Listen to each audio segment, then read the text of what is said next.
नमस्कार दोस्तों, मैं शशि आप सबका अपने चैनल अनंत मई 25 यानी अनंत 25 मई के चैनल पे आप सबका बहुत ही हार्दिक स्वागत एवं अभिनंदन करती हूँ और आशा करती हूँ कि आप सब बहुत अच्छे हैं। सब लोग बहुत अच्छे हैं। ऊपर वाले से दुआ है कि आप लोग सब बहुत अच्छे रहें। तो आज मैं जैसा कि हमने कहा था कि हम एक ये जानेंगे कि हमारा देश गुलाम क्यों हुआ। उस सीरीज के अंदर मैं सबसे पहले ये जानूंगी कि हमारे देश की महिलाओं की दशा कैसी थी और हमारे देश के महान महिलाएं जो इस हमारे देश के लिए कुछ करके गई हैं, हम सबसे पहले उनके बारे में जानेंगे। तो आज हमारी सबसे महान महिला के बारे में हमें जाना है, जो कि एक मुस्लिम परिवार से संबंध रखती थी और एक संपन्न परिवार से थी।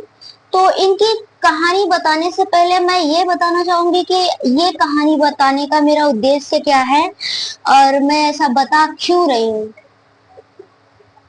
जिस तरह से ये हनुमान जी को है कि वो अपना बल उनको याद नहीं रहता है, उनको उनका बल याद दिलाया जाता है, उसी तरह से हम महिलाएं भी हैं। हम क्या कुछ कर सकती हैं ये हमें एहसास नहीं है, क्योंकि हमें बचपन से ही यही एहसास दिलाया जाता है कि हम औरतें हैं, हमें घर में रहना चाहिए, हमें घर का काम करना चाहिए, हमें बच्चा पैदा करना चाहिए, हमें बच्चे का पालन पोषण करना चाहिए, हमें पहले तो माँ के घर सीखना चाहिए और फिर ससुराल में जाके उसे अप्लाई करना चाहिए।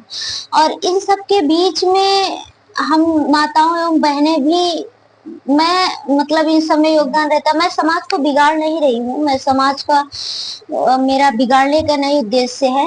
मेरा बस कहने का ये मतलब है कि जब महिलाएं घर का काम करती हैं, जो महिलाएं नहीं पढ़ी लिखी हैं घर का काम करती हैं, तो उन्हें अपमान झेलना पड़ता है कि पढ़ी लिखी तो हो नहीं, कुछ आता जाता तो है नहीं, करती ही क्या हो तुम, घर का काम करती हो, बच्चे पालो, खाओ, काम करो, जियो।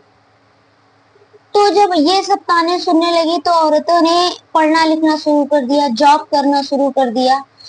आप लोगों का काम तो वही रहा, मर्दों का काम तो वही रहा। मर्द बच्चा नहीं पैदा कर सकता, मर्द पीरियड के दर्द नहीं सह सकता, मर्द साल 2 साल एक बच्चे का पोटी फेंकना, उसका पोटी किया हुआ कपड़े साफ करना, या 9 महीने अपने पेट में एक बच्चे को रखकर उल्टी के सहना, सर दर्द सहना, फिर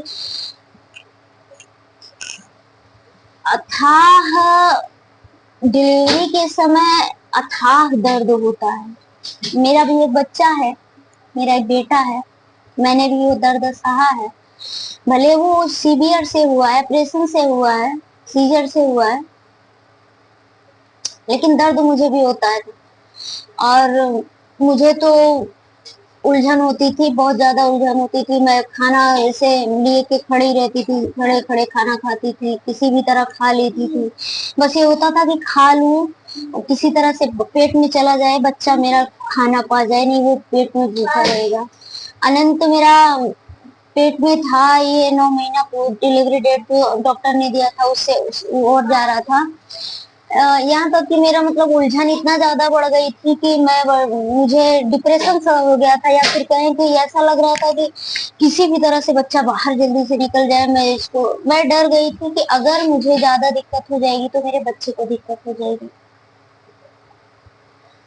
उस वजह से मैंने सीजर करवाया। मेरा यहाँ ये सब बताने का यही उद्देश्य है कि हम सब अथाह दर्द सहती हैं। हम सब 10, 12, 11 साल की होती हैं तो हमें पीरियड शुरू हो जाता है। हर महीने हमें उस पीरियड के दर्द से गुजरना पड़ता है, ब्लीडिंग होती है, हमारा मतलब शरीर एकदम अव्यवस्थित हो जाता है। और आप सबको ये भी बताएं कि पीरियड आने से पहले हमारे हार्मोनल चेंजेस होते हैं। एक जब हमारे ओव्यूलेशन आते हैं तो हमारे प्रोजेस्टेरॉन एक्टिव होते हैं, प्रोजेस्टेरॉन एक्टिव होते हैं तो हमारा डाइजेशन गड़बड़ हो जाता है। डाइजेशन मतलब हमें अपच हो जाता है, हमको डकार कच्ची आने लगते हैं। ये कुछ महिलाओं में पहले होता है, कुछ महिलाओं में पीरियड के 1 दिन 2 दिन पहले आता है कि उनका डाइजेशन अनकंफर्टेबल, मतलब जो खाएंगी वो पेट फूला फूला रहेगा ठीक से। कुछ महिलाएं को मतलब बड़ा बहुत अथाह दर्द होता है, पीरियड में ही बहुत दर्द होता है। तो हम सब ये झेल करके आप सबको जीवन दे रहे हैं, और आप सब हम लोगों के लिए कितनी कितनी घटिया चीजें बोलते हैं कि माल है, औरत जात होती ही ऐसी है, कमजोर होती है, चुगलखोर होती है। भाई जो दिन भर घर में रहेगा वो कुछ ना कुछ तो करेगा। आप सब बाहर निकल गए, 10 चौराहे खड़े हुए, 10 बैठे बोले हंसे। आप जरा 4 दिन अपने आप को एक घर में कैद करके रखिए, अपने आप को 4 दिन कहीं बाहर मत निकलने दीजिए। जितना औरतें करती हैं बस उतना ही करिए, घर का काम करिए, बच्चा देखिए और घर में ही रहिए। शायद आपको रियलाइज हो जाएगा कि ये सब औरतें कैसे झेलती हैं। तो मैं यहाँ रुकैया सखावत हुसैन की कहानी बताऊंगी। वो एक मुस्लिम महिला थी, बंगाल से संबंध थी। कम उम्र में इनकी भी शादी हो गई थी, लेकिन इनको उर्दू का ज्ञान था। इनकी इच्छा थी इंग्लिश को जानना, और इंग्लिश उस समय सीखना अपराध समझा जाता था। इनका जन्म हुआ था 1810 में, इनकी मृत्यु हुई थी 1932 में। सोचिए 1800 और 1900 की बात हो रही है, आज हम लोग 2024 में, 200-400 साल का फर्क है। उस समय औरतों का ये हाल था कि इंग्लिश सीखना अपराध था, पढ़ना अपराध था। तो उसके और पहले 600-700 साल पहले जब मुसलमान थे, 1500-1600 साल में, 15वीं-16वीं शताब्दी, 13वीं-14वीं 15वीं में ये औरतों का क्या हाल रहा है हम सोच सकते हैं। कुछ लोग मेरा ये विरोध करेंगे कि बहुत ज्यादा आई है अपने आप को, मतलब औरतों का उद्धारक समझ। मैं उद्धारक नहीं हूँ, मैं बस दिखाना चाहती हूँ कि हमें जो स्थान दिया जाता है हम उसके योग्य नहीं है। हमारी योग्यता को समझा जाए। और यही बीच में मैं एक चीज और ऐड करूंगी कि कोई भी बात हो, कोई भी यूनिवर्सल ट्रुथ इस संसार में दो ही है कि जो इस संसार में आया है वो इस संसार से जाएगा।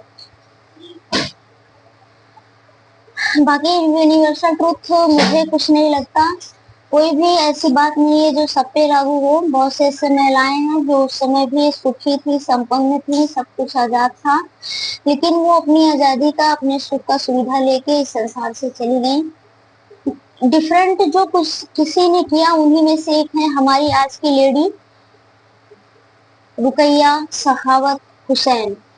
इन्होंने महिलाओं की शिक्षा के लिए बहुत कुछ किया। इनका इनके एक किताब थी लेडी लैंड, जिसमें एक ये ऐसा सपना देखती है कि एक ऐसी जगह है जहाँ पे मैं अपनी बहन सुल्ताना के साथ जाती हूँ, और वहां पर औरतें पढ़ाई कर रही हैं, हवाई जहाज चला रही हैं, यात्रा कर रही हैं, अस्त्र शस्त्र चला रही हैं, अपने बुद्धि का प्रयोग कर रही हैं। मतलब उस समय उन्होंने ये इस चीज का सपना देखा था।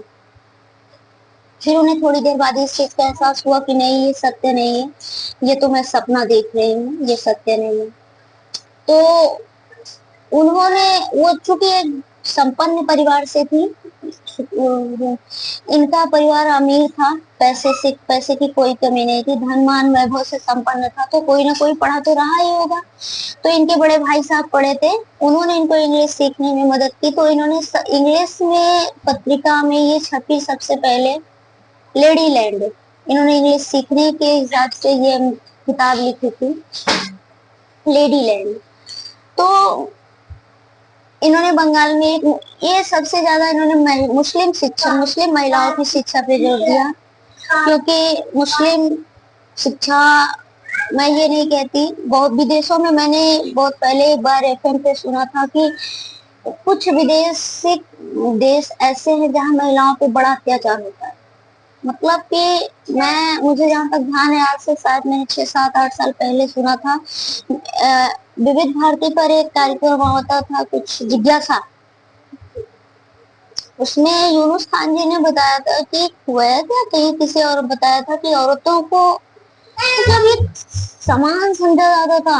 यूज करो, जो मन करे वो उनके साथ करो, कराओ, उसके बाद उनको वो जिंदा गाड़ देते थे। क्या दुनिया है और क्या हम औरतों का स्थान है, बड़ा विचित्र जीवन है। तो इन्होंने उसको मुस्लिम शिक्षा के लिए बहुत ही मेहनत किया, एक कॉलेज की स्थापना की जो आज भी वहाँ चल रहा है। ये रूढ़िवादिता और महिलाओं के साथ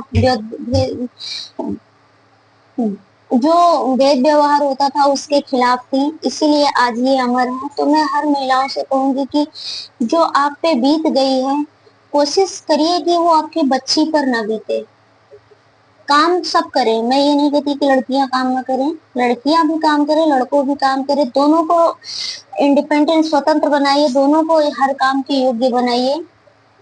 और महिलाओं से भी मैं विनम्र निवेदन करूंगी कि आप लोग प्लीज अगर आजादी मिले तो उसको सही उपयोग करें, उसको मोबाइल चलाने में, बॉयफ्रेंड बनाने में या फिर घूमने टहलने में ना वेस्ट करें। अगर आपको माँ बाप आजादी दें तो फुल ऑफ उसका अच्छा यूज करें, अच्छा कुछ करके दिखाएं ताकि आप एक और 10 औरतों के लिए प्रेरणा बन सके। वो कहावत ना करें कि एक मछली पूरे तालाब को गंदा कर देती है। 100 मछलियां होती हैं लेकिन 99 पे एक भारी पड़ जाती है। गंदगी वो चीज है जिसे लोग पहले देखते हैं और पहले ग्रहण करते हैं। 100 अच्छाइयों को आपके ढक देंगे लेकिन एक बुराई को आपको बहुत तेज से देख लेंगे। तो अपने आप को स्ट्रांग बनाइए और समाज में कुछ करिए, जो आपका धर्म है वो भी निभाइए लेकिन डिफरेंट भी कुछ करिए। Thank you. आपसे इससे निवेदन है प्लीज मेरे चैनल को लाइक शेयर सब्सक्राइब करें और अपनी सोच जरूर इस कमेंट में बताएं।